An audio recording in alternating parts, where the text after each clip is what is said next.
Assalamualaikum one and all. Welcome to my YouTube channel Exam Snap. Today we are going to discuss another lecture of current affairs series, the South China Sea conflict.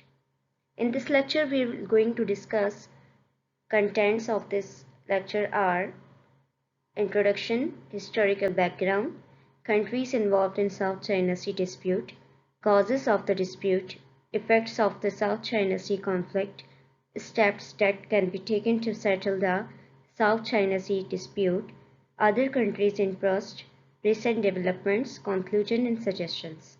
So let's get started. आप जैसे कि south China सी का map देख सकते हैं, जो conflict है वो यहाँ से स्टार्ट होता है। ये है चाइना की टेरिटरी जो आपको डार्क ब्लू कलर में दिखाई दे रही है, और ये जो सारा सी ब्लू कलर में आपको दिखाई दे रहा है ये साउथ चाइना सी है। इसके साथ साथ आपको मैं बताती चलूँ कि इसके 7 क्लेमेंट्स हैं, यानी कि 7 वो कंट्रीज हैं जो साउथ चाइना सी के ऊपर अपना क्लेम करते हैं कि ये उनकी टेरिटरी है, जिसमें China, Taiwan, Philippines, Vietnam, Malaysia और ब्रुनाई शामिल है। और आप इन सब को देख सकते हैं कि ये सब साउथ चाइना सी से ही कनेक्टेड हैं। ये कुछ टाइमलाइन है हिस्टोरिकल, जो पहले जितने भी साउथ चाइना सी कॉन्फ्लिक्ट को लेके जितने भी क्लेमेंट्स आ चुके हैं, जिन जिन कंट्रीज़ ने अपनी ओनरशिप या क्लेम किया कि ये हमारी टेरिटरी है, और अब तक के जितने भी इसमें रिसेंट हिस्ट्री में जो भी बैटल्स वगैरह हो चुकी हैं वो ये मौजूद है, जिसमें आप देख सकते हैं पीआरसी रिपब्लिकन ऑफ चाइना, ये पीआरसी चाइना का ही नाम है। चाइना, ताइवान, वियतनाम की एक कंप्लीट मलेशिया का जो पार्ट है साउथ चाइना सी में, वहाँ पे इनकी एक बहुत पहले फिशिंग जोन को लेके एक इनकी बैटल हुई थी, जिसमें चाइनीज़ नेम दिया गया था उसमें नानशा आइलैंड पे।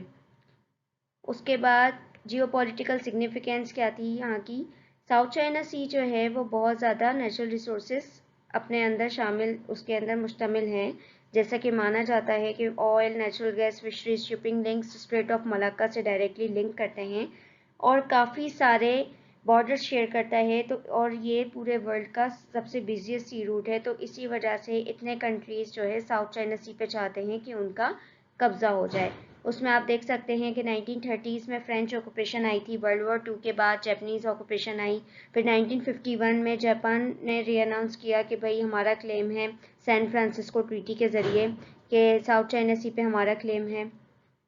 उसके बाद करंट एडमिनिस्ट्रेशन किस किस की है, पीआरसी यानी China, Taiwan, Malaysia, Philippine, Vietnam जो है large number of territory control करते हैं इसके आइलैंड्स की, जो कि साउथ चाइना सी के आइलैंड्स की बात हो रही है।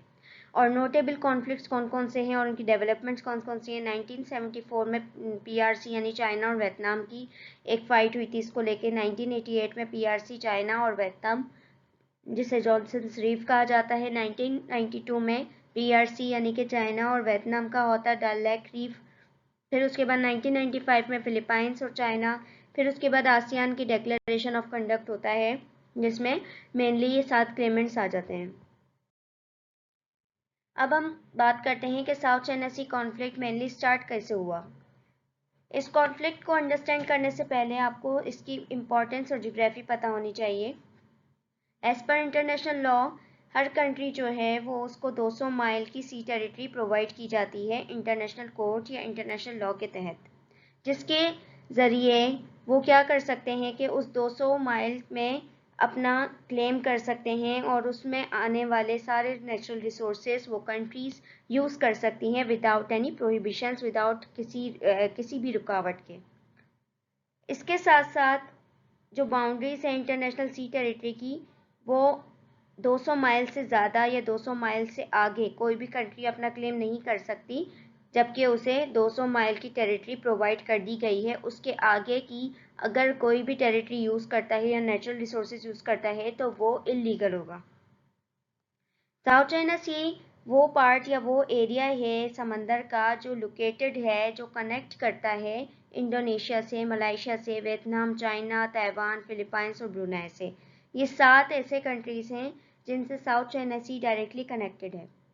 और according to international law under the UN convention of law of the sea, अगर देखा जाए ये सारे कंट्रीज ही क्लेम करते हैं कि साउथ चाइना सी जो है, एक्सेप्ट चाइना, ये सारे कंट्रीज कहते हैं कि हमारा साउथ चाइना सी का कुछ हिस्से पे हक है, लेकिन चाइना कहता है कि साउथ चाइना सी की टोटल टेरिटरी जो है सिर्फ चाइना की है, उसमें कोई भी क्लेमेंट नहीं है, यानी कोई भी हिस्सेदार नहीं है।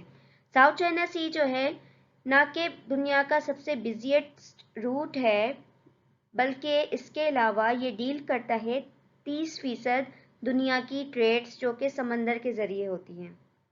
इसके साथ साथ साउथ चाइना सी जो है एक्सपेक्टेडली कंसिस्ट करता है, मुश्तमिल है 11 billion barrels of crude oil पे। क्रूड ऑयल के रिजर्व्स इतने ज़्यादा हैं। इसके साथ साथ 190 क्यूबिक फीट नेचुरल गैस मौजूद है यहाँ पे, और यही वो रीज़न है जिसकी वजह से इतने कंट्रीज हैं जो इसके पीछे लड़ रहे हैं, और यही वो मेन पॉइंट है जहाँ से ये कॉन्फ्लिक्ट स्टार्ट होता है।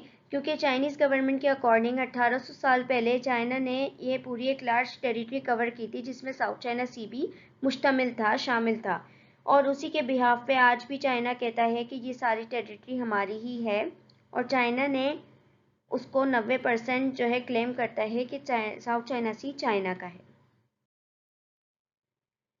अब आप यहाँ देख सकते हैं, यहाँ पे आपको चाइना की मैप दिख रहा है, ये चाइना है, ये वियतनाम है, ऑलमोस्ट सारी ही कंट्रीज़ जो है वो साउथ चाइना सी के साथ बॉर्डर शेयर करती हैं। लेकिन चाइना ने क्या किया कि वो क्लेम करता है टेरिटोरियल वाटर्स को, तो उसने क्या किया, डिस्प्यूटेड आइलैंड्स बना दिए अपने, पार्सल आइलैंड पे और स्प्रेटली आइलैंड पे। अब चाइना ने ये क्यों बनाई है, चाइना ने क्या किया, अपना पोजीशन शो करने के लिए एक 9 डैश लाइन यहाँ पे ड्रॉ कर दी, जैसा कि आप यहाँ पे देख सकते हैं 9 डैश लाइन। ये चाइना ने, एक चाइनीज़ जियोग्राफर था जिसने 1940 में ये लाइन ड्रॉ की थी, जो चाइना का क्लेम जो है जाहिर करती है साउथ चाइना सी पे। और यहीं चाइना ने मज़ीद लीगलाइज करने के लिए इस टेरिटरी को अपने कुछ आइलैंड्स बना दिए हैं, ताकि ये पूरी तरीके से लीगलाइज हो जाए। इसके साथ साथ चाइना ने जो है 2014 से 2016 तक अपनी जो है एक army based missile defence system भी लगा दिया, मिलिट्री रडार वगैरह के साथ, जो साउथ चाइना सी पे मौजूद है, ताकि कोई और कंट्री अपना क्लेम या चाइना को कन्फ्रंट करे तो वो जो है उनसे फाइट कर सकें। अब चाइना ने आर्टिफिशियल आइलैंड्स क्यों बनाए हैं, ये एक सवाल उठता है।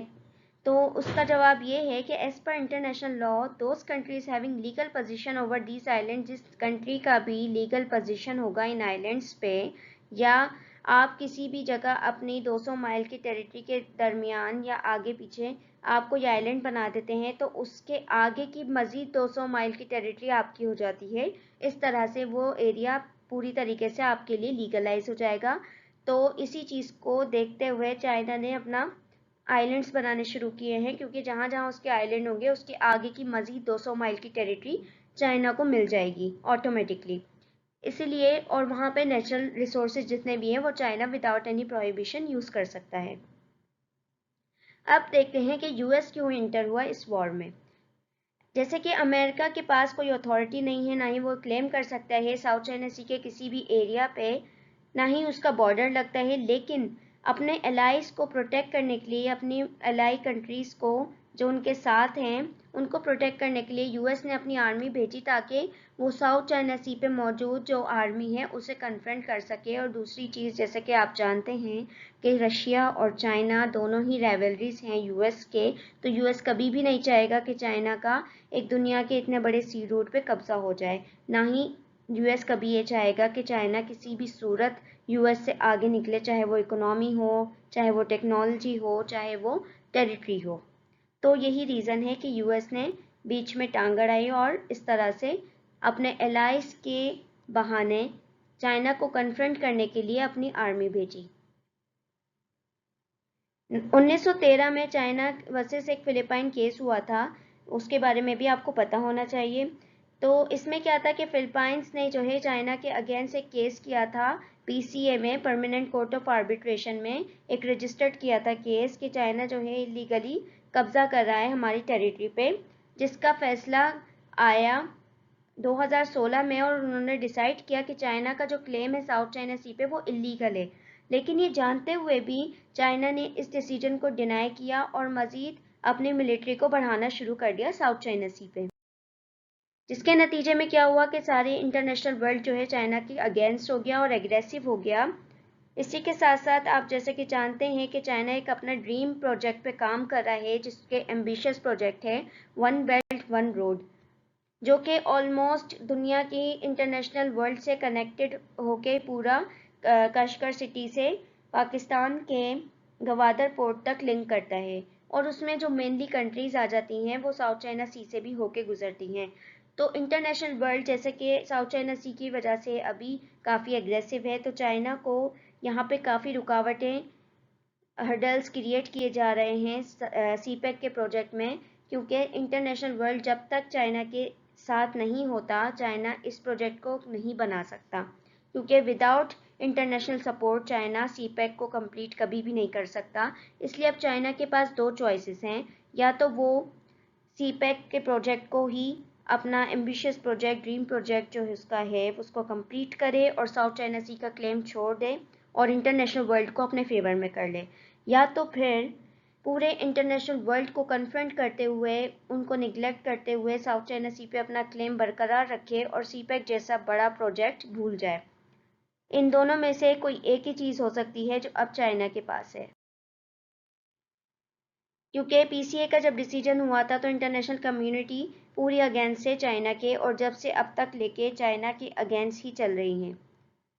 इसी वजह, और चाइना ने अपनी मिलिट्री जो है वो फिलीपाइंस, वियतनाम और सब आइलैंड्स पे बिछा रखी है, यानी कि भेजी हुई है।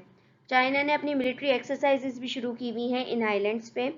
और चाइना जो है, जैसे कि आप जानते हैं, मैंने अभी बताया कि अपने वर्क कर रहा है अपने एम्बिशियस प्रोजेक्ट पे, तो उसमें फुल इंटरनेशनल कम्युनिटी का सपोर्ट चाहिए। इसके बगैर चाइना कुछ नहीं कर सकता, जो कि कनेक्टेड है टोटली इंटरनेशनल वर्ल्ड से, और because of this reason international community जो है चाइना के अगेंस्ट है। तो चाइना के पास ये दो ऑप्शंस हैं, इन दो ऑप्शंस में से चाइना एक अवेल करे और एक को छोड़ दे, यही चाइना के पास लास्ट ऑप्शन बचा है। और अमेरिका, जैसे कि आप जानते हैं, इस वॉर में जापान, ऑस्ट्रेलिया, इवन इंक्लूडिंग जितने भी नेटो मेंबर्स हैं वो सारे अमेरिका के साथ हैं, तो वो भी सारे चाइना के अगेंस्ट हैं। तो आप जैसे कि इसका कंक्लूजन जानते ही हैं, अब चाइना इन दोनों में से एक ही चीज़ को अवेल कर सकता है, एक ही अपॉर्चुनिटी को। इसके साथ साथ जैसे कि आपको पता होगा, चाइना ने अटैक किया था वियतनाम के आइलैंड पे, तो वियतनाम ने भी इंडिया की हेल्प ली और अमेरिका की हेल्प लेते हुए चाइना को कन्फ्रंट किया। इसके साथ साथ वियतनाम ने इंडिया को ऑर्डर भी किया कि आप जो है ब्रह्मोस मिसाइल को बाय कर लें, ताकि जब कभी भी चाइना से कन्फ्रंट करने की कोशिश की जाए या हमारी ऐसा टाइम आए तो हम उनको पूरा मुंह तोड़ जवाब दे सकें। अब 40% जो है अमेरिकन नेवी जो है अपने इन बॉर्डर लाइन पे है साउथ चाइना सी के, कि कभी भी कोई जंग छिड़ सकती है, कभी भी चाइना अटैक करेगा तो दोनों तरफ से बराबरी का मुकाबला होगा। तो सिचुएशन जो है काफ़ी बद से बदतरीन होती जा रही है, और अब ये सब चाइना के हाथ में है कि वो अपने लिए क्या चूज़ करता है। तो ये था आज का हमारा लेक्चर साउथ चाइना सी पे। आपको इसमें मैंने बताया कि साउथ चाइना सी का किस तरह से डिस्प्यूट स्टार्ट हुआ था और क्या क्या इसमें मेजर हर्डल्स हैं जो क्रिएट हो रहे हैं चाइना के लिए और आगे सीपैक प्रोजेक्ट के लिए। इसी के साथ साथ हम आगे नेक्स्ट लेक्चर्स और इससे कनेक्टेड हम बनाएंगे। सीपैक पे भी मैं आपको एक बड़ा लेक्चर तैयार करके इसके बाद अपलोड करूँगी इंशाल्लाह। Stay connected with us, do subscribe my channel. Thank you.